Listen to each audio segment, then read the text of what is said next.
And from the dead, he rises again. It's me, everybody. You don't care. I don't care either, to be honest. Well, hello there, my name's Arkthepenguin, and I just feel like it's tradition at this point that every single new year of games I played is the best one I've experienced so far. But I can't help that! Blame whoever bought all these useless discs in plastic cases or whatever. For those of you who don't know, at the end of every year, usually at the end of every year, not like over 4 months later, I always make a top 10 list of my favorite games that I played that year. However, this year there were just too many games that I loved too much this year that I played that I just could not limit it to just a top 10. Too many much that I loved too much. What? So this year, I'm doing the most creative thing that has ever been done in YouTube history. I'm going down in the history books for this. Many scholars will look back upon me 15, 25 billion years from now and think back to the little penguin man who was the first person ever to do this incredibly innovative idea. Top 15.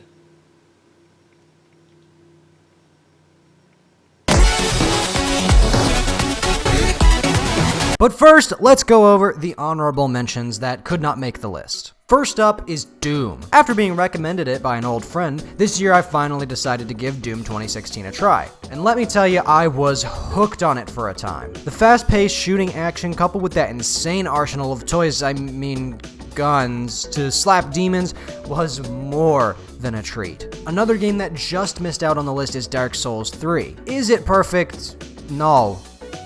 No, it's really not.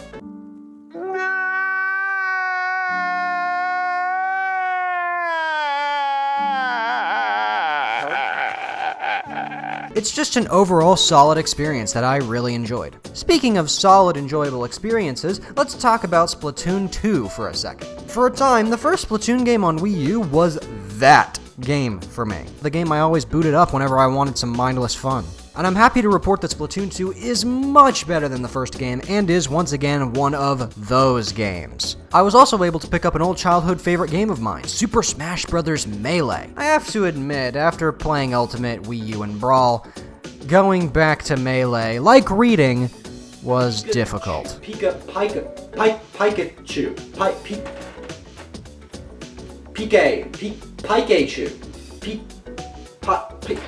But after getting used to the controls, I was able to find a lot of enjoyment in it. On the other hand, a game that took absolutely no time at all to get used to the controls, despite the fact it was my first time with the game unlike Melee, was Spider-Man PS4. Is the mission structure kinda generic?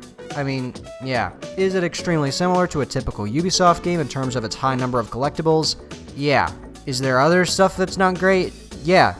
I don't care though. The gameplay is smoother than your mom. Wait, Guy, why did I write that? The story is also miles better than almost anything else Marvel has put out. A game that did not exceed my expectations, unfortunately, was Horizon Zero Dawn. Is it a good game?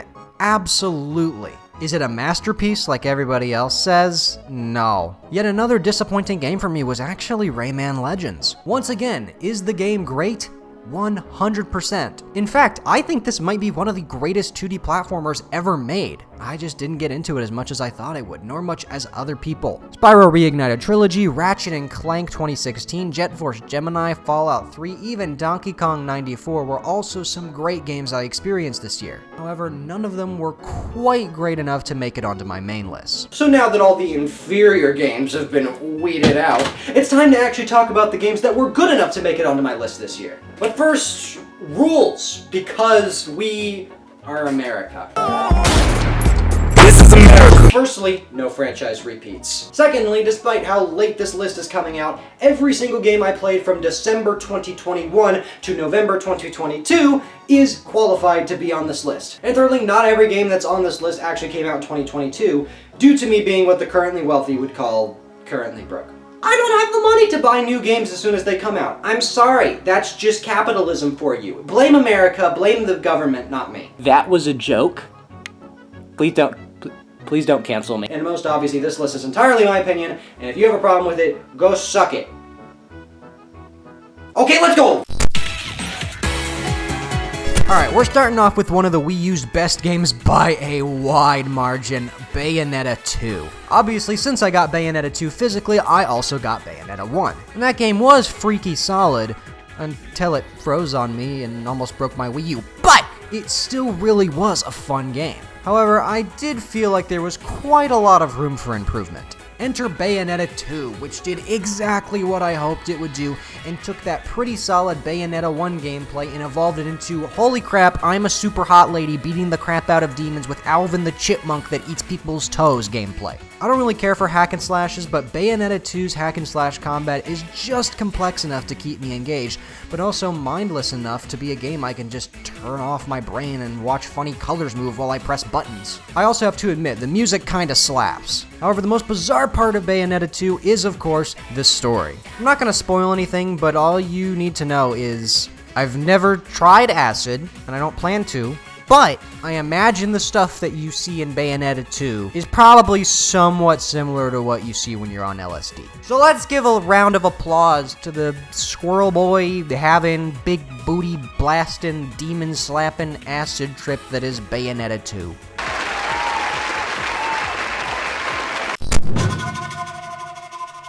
This may not be my favorite game that came out in 2020, but it was 100% my most anticipated game of 2020. I remember looking at any videos I could find of it, sucking up anything I could get like the glutton I was. Fast forward to December 25th, 2021, where I find Ghost of Tsushima under the tree. By the way, I don't know if anybody remembers from last year's top 10, but I was actually installing Ghost of Tsushima throughout most of the video. Let's start off with the most obvious thing. This game is breathtaking. In fact, this game is so much breathtaking that I would consider it to be one of the best, quote-unquote, realistic-looking games ever made. I wouldn't describe it as a watercolor style, but it's definitely not hyper-realistic like other games. The only thing I can really compare it to is a more realistic-looking Breath of the Wild. The music is also pretty solid, with some really memorable tracks. The story is also pretty touching at times, the side quests are usually pretty interesting, and it's just an overall great game. The combat is also very unique to that of other action games. You still do have to press buttons at the right time to hit and block, but this game also has a very interesting stance mechanic. Basically, depending on the type of enemy you're fighting, you have to adjust your stance so you can break through the enemy's defenses. And I have to say, I love Bayonetta's combat, but Ghost of Tsushima's more slow and methodical style is just so much more enjoyable and engaging for me.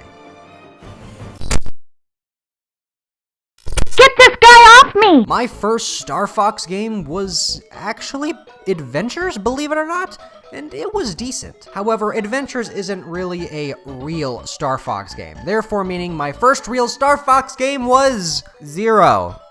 Yay. In all honesty, I don't actually think that Zero is that bad. In fact, I'd actually put it on the same level as Adventures. But after playing Star Fox 64 for the first time, I know exactly why Star Fox Zero is so hated.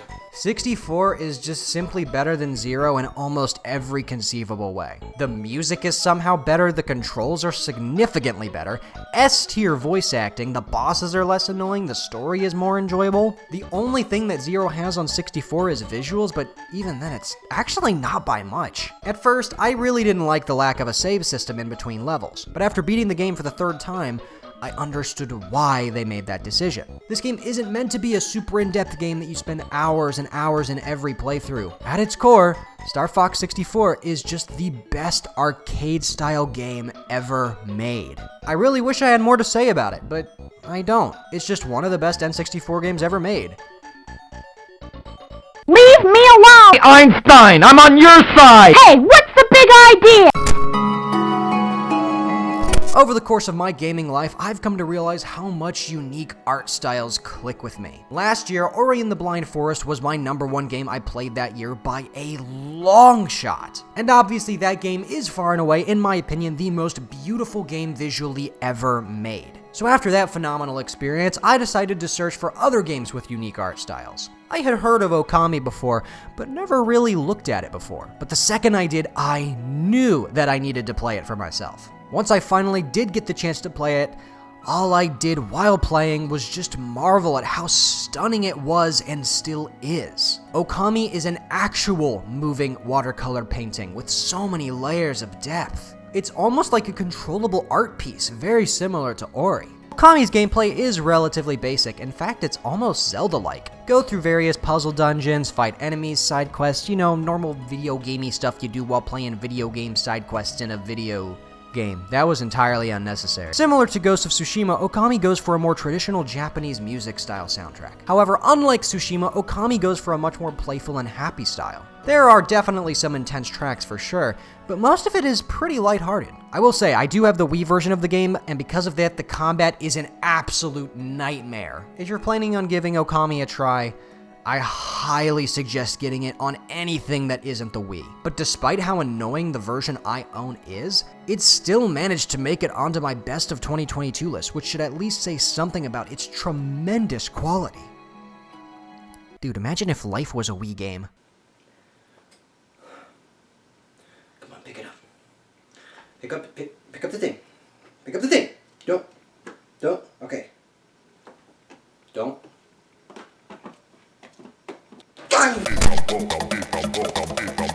Is this technically cheating because it's a collection of like 30 games? Yes. But it is technically one game, so I'm gonna include it, and you can't do anything to stop me, and if you try to stop me, then I'm gonna call the FBI on you, and they're gonna come and rip off your baby toes. That's what's gonna happen. However, because it is a collection, I will not be doing a full segment on it. Instead, I'm just gonna give you a mini top 5 of my favorite games on Rare Replay. Number 5 is Blast Corps. Vandalism is cool. Number 4, Perfect Dark. Amy Adams kills some Oompa Loompas. Number 3, Viva Pinata, a farming game with culture. Number 2, Banjo-Tooie. Bear uses bird to harass Hermione Granger. And at number 1, of course, we have Banjo-Kazooie. Okay, thanks, bye. God of War! No, not Ragnarok. Due to me being what the currently wealthy would call currently broke, I was not able to play Ragnarok this year. Plus, I still have yet to finish the main story of the original game. My dad and I are somewhere around 15 to 20 hours in, so we're definitely getting close. Speaking of which, my first time through this game has been a very interesting experience because I'm actually playing through it with my dad. He's really been enjoying it so far, especially considering the last game we played together was Assassin's Creed Syndicate. That probably really tainted his view of video game stuff. God of War 2018 is actually a lot more like Zelda than I expected it to be in terms of its puzzles and dungeon design. There's a lot of pushing stuff, finding hidden switches, and defeating enemies. However, where God of War really exceeds most Zelda games is the combat. More so than other games, you really get a sense of weight and grit from God of War's combat. There's a lot of stunning enemies and then brutally ripping them in half. As you gain XP, you can unlock more and more moves for both Kratos and Atreus. Speaking of Kratos, can we acknowledge that Christopher Judge gives easily one of the best voice acting performances ever as Kratos? In fact, all of the voice actors do a great job. The writing for this game is top notch, easily one of the best narratives I've experienced in a game. And Bear McCreary's score is one of the best in video game history. And keep in mind, we haven't finished it yet. I have no doubt once we finish this game, we're going to dive right into Ragnarok 28 years from now because I have a problem. I am not what Smash Mouth would call the sharpest tool in the shed, nor an all-star when it comes to puzzle games. And 2011's Portal 2 is unfortunately no exception. I suck at this game. Wouldn't you know, cutscene? Copy says that the dog. Like, a lot. But that will never stop me from trying my hardest to Google how to do the puzzles that are too hard for me. I will say though, the puzzles that I have figured out on my own have made me feel like a genius. And really, that's this game's biggest strength. Well, that and its level design. But really, the satisfaction that comes from beating a level and the levels themselves are unquestionably linked. Every level in this game is so perfectly designed with a set way to complete puzzles in mind, However, freedom is far from absent in this game. I've solved levels in this game by doing stuff that's way more difficult and tedious than what was intended without even knowing, and even solved the same puzzle a different way the next time. This is by far and away the most freedom I have ever seen displayed in a puzzle game, which is very rare in what is normally a very linear genre. I mean, what else can I even say? It's Portal 2. Everyone knows how amazing it is. I've gone this whole time without even mentioning how cool and unique of a concept Portal is. I really wish more games nowadays would support concepts as unique as Portals. Speaking of freedom in games, at number 8 we have Metal Gear Solid 5. At first, I really did not get this game, nor why it was praised so highly. It starts off very slow. I'm talking hours-long intro sequences slow. Okay, so like imagine Skyrim but with guns, and 4 times longer.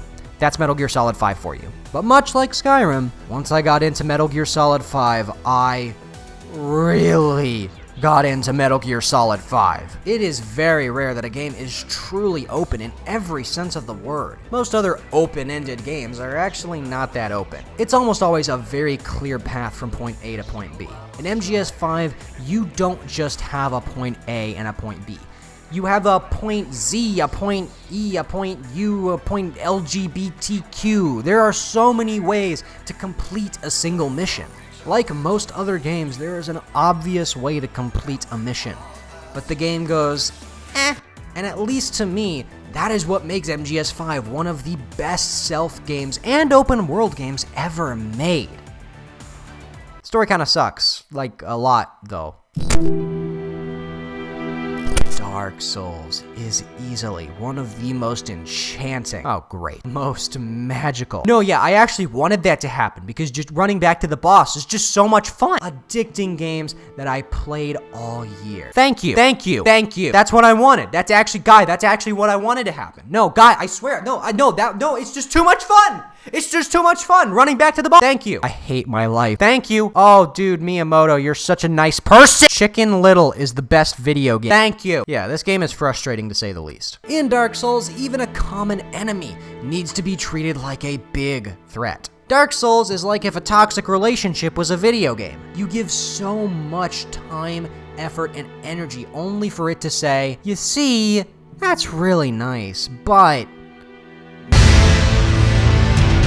Despite how infuriating it can be, Dark Souls is easily one of the best games I have ever laid my hands on. And keep in mind, this is coming from a dude who sucks at Kirby! Even though I take well over 20 attempts with each boss, I still wanted to keep going. I know that a lot of people watching this that haven't played Dark Souls and want to are going to be really confused in the beginning and not understand why it's so loved. My advice to you is give it time. I guarantee you, at first, you will hate this game with every bone in your body, and you are probably going to stop playing it for a bit. But I swear, the second you boot up that game again, you will not be able to put it down. Speaking of enchanting and terrifying games, the first BioShock. When I tell you that this game blew my mind when I first saw Rapture, I mean it. In fact, I put it at number 3 on my top 10 favorite video game moments of all time list. BioShock is absolutely terrifying. While it is labeled as a shooter, it's unquestionably horror. However, the scares don't come from spooky enemies or anything. Instead, it comes from the dreadful atmosphere of BioShock. It has this eerie music playing almost 90% of the time. You don't know what's going to be around each corner, and occasionally a guy will jump out at you, slap you, take off like 1/3 of your health, and you're going to, like, pee, probably. Just know that I found it very difficult to go through the game at a certain point. Not to mention the actual story itself is actually quite poetic, with some really insane moments. And of course, the actual world itself is kind of a social commentary. It illustrates what a world without government would essentially fall to. BioShock was an absolutely terrifying and exhilarating experience that I highly recommend to anybody that's a fan of horror, shooters, or anything in between.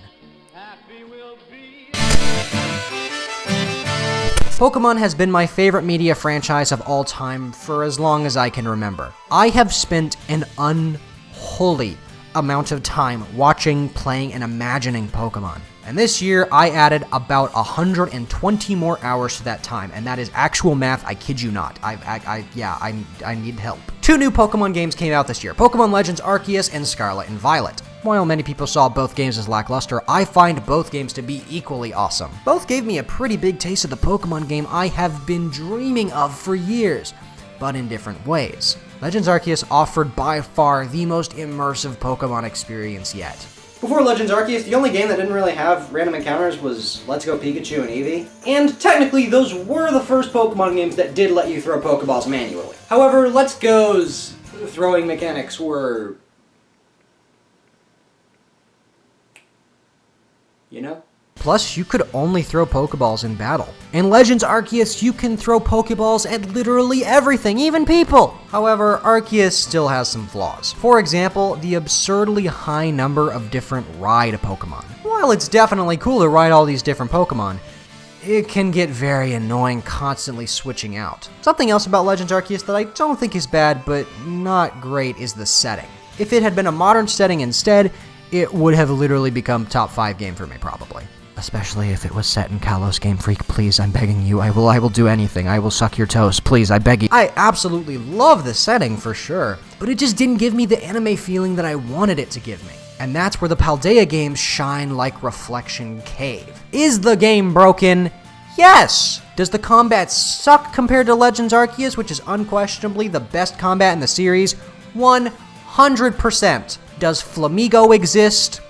Unfortunately. But that doesn't matter at all to me. Scarlet, the version I got, allowed me to have the anime experience I have been waiting for years. While it unquestionably needs polish, I am still so happy that this is the new direction the franchise is taking. Legends Arceus is by far the most consistently fun Pokemon game, and Pokemon Scarlet is not only the Pokemon experience I had been waiting for years, but also the best game I have ever been given at a funeral, with Frogger DS at a close second. So this is it. The final Pikmin game. Every year since 2020, I have played a new Pikmin game, and every year it has made it onto my best of that year list. And unfortunately, this is the final one. What the f? So, I guess tradition continues. Okay, so this is not the final Pikmin game that will be on my best of this year's list. Hopefully. So since there's no reason to be sad anymore, please allow me to gush about how amazing Pikmin 2 is. While I still think I enjoy Pikmin 3 the most and consider it to be my favorite, Pikmin 2 is definitely the best Pikmin game. There's just so much content here. And with the lifted time limit from the first game, you can actually spend more time experiencing that content.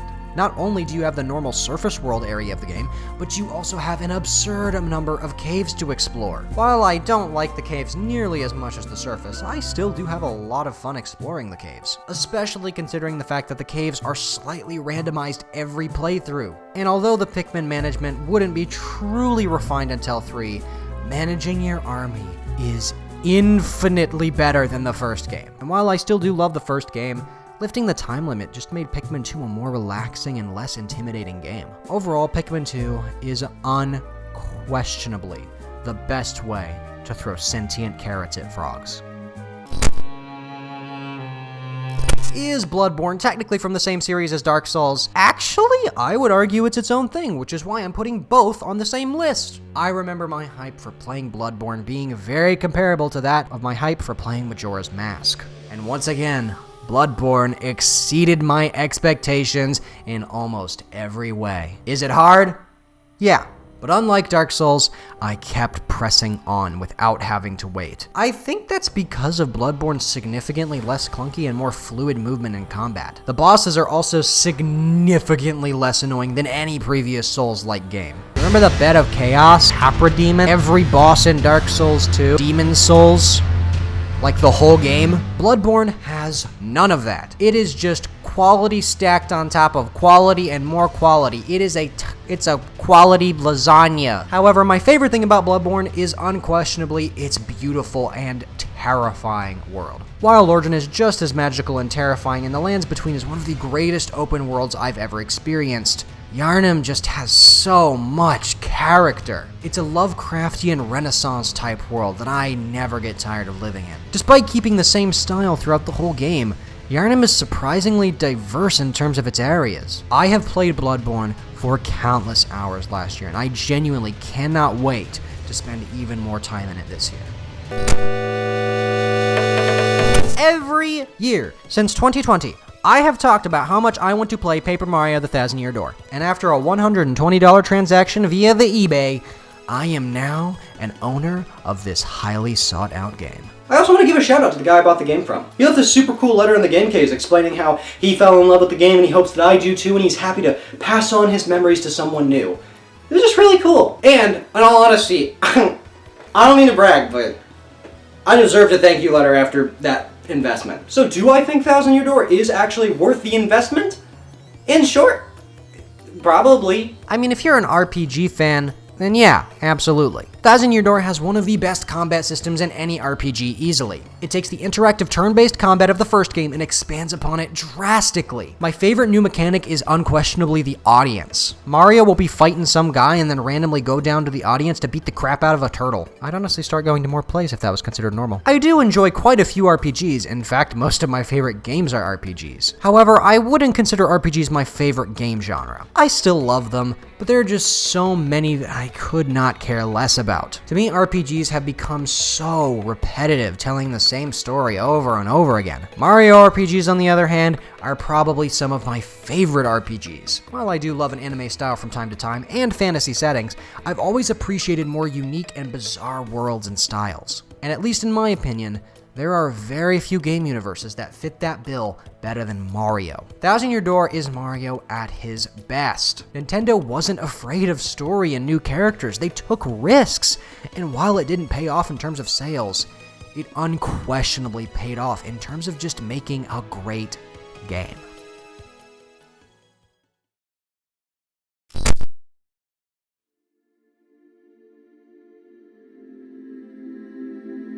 At my core, I am a storyteller. When I was a child, instead of playing with Legos or cars, I would play with numbers and letters and give them all personalities and relationships with one another. When I would play with cars, I would take them on adventures and give them their own character arcs and obstacles to overcome. So naturally, when I discovered video games, I began creating my own stories within the game. This is why I loved Minecraft so much. However, the main meat of my video game creativity was in my head. I vividly remember going on my own Pokemon adventures while my mom drove me, creating my own city and so much more. For a long time, that feeling eluded me.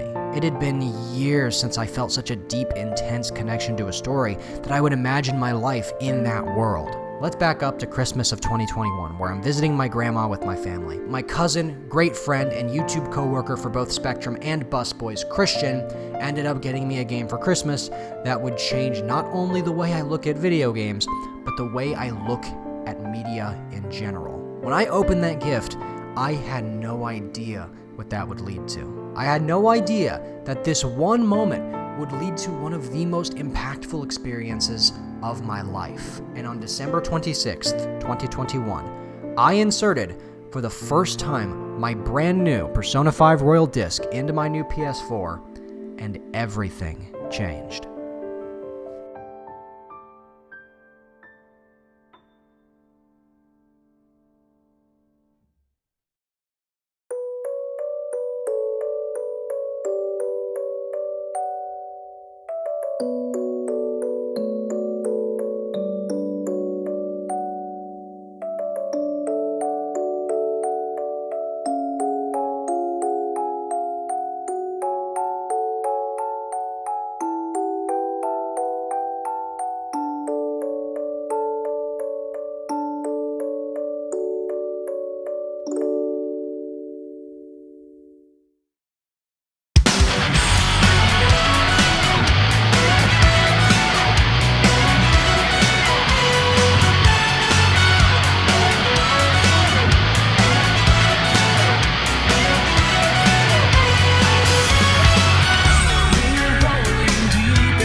even start.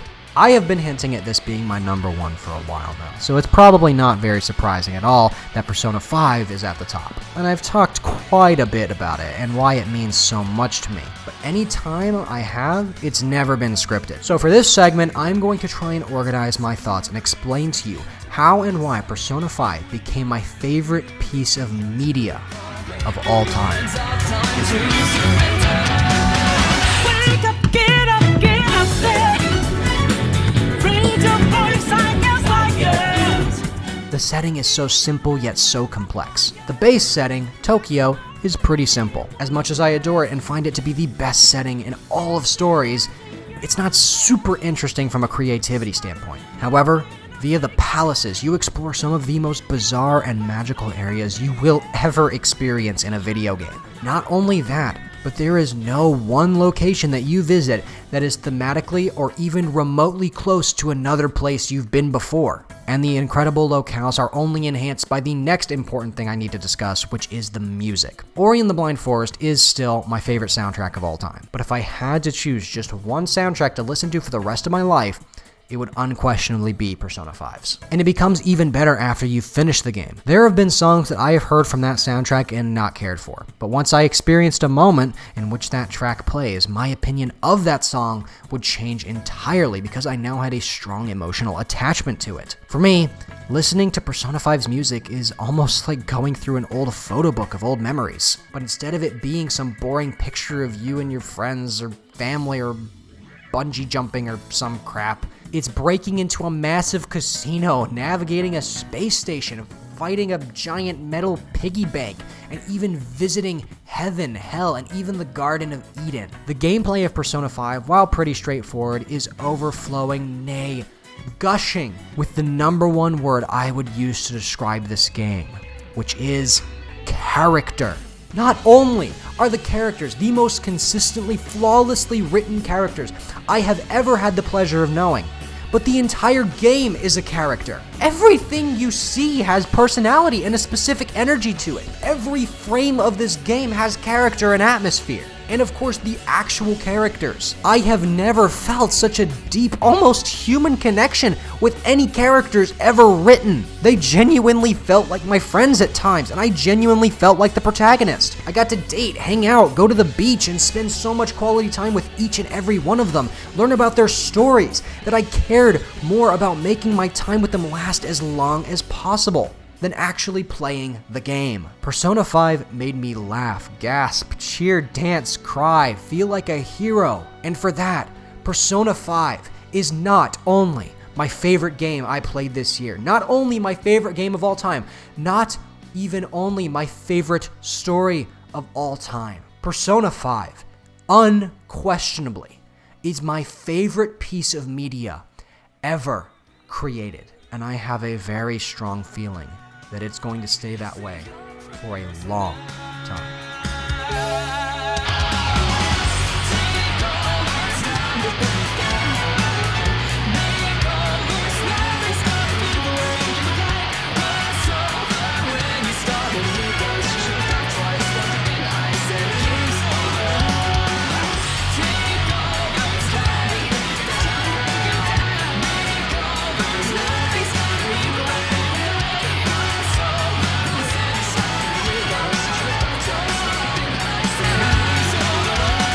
So, if you couldn't tell, I think Persona 5 is a pretty good video game.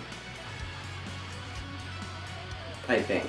I will also say I am looping in Persona 5 Strikers as well. While these are technically different games, it would look kind of lame to have Persona 5 Strikers as number 2 and then immediately go into Persona 5 as number 1. Is Persona 5 Strikers as incredible as Persona 5? No. Is it still incredible though, and better than 99% of the games I've played? Absolutely. There are very few games that bring me as much pure joy as Persona 5 Strikers does. Normally, I hate fan service media, even if I am a big fan of that thing. To me, it just feels lazy. Strikers is a perfect example of a fan service thing done right. Rather than just having Easter eggs and all sorts of moments we've been waiting for since the beginning, it just continues the story of Persona 5 and reminds you that the Phantom Thieves story will never be truly over. That accompanied by a great story, killer soundtrack, and addictive gameplay, and you have yet another game that has entered my top 10 favorites of all time. So yeah, overall okay year. In all seriousness though, I really do feel like every single year I'm like, this is the best video game year I've ever experienced, ever. But this time I think I actually mean it, and I doubt that 2023 is gonna top this. This was even the year that my favorite game of all time, for almost an entire decade, was dethroned. So let me know what games you played last year that you really dug. And you know what? I'm gonna add something else. Also let me know what games you're hoping to play next year. Whether they be old or new, games you're looking forward to, games you hope never come out, why Jimmy Carter was an underrated president. I don't know, guys. So that's it for this video. Have a wonderful day. Unless you're a Nazi or something like that. Okay, bye.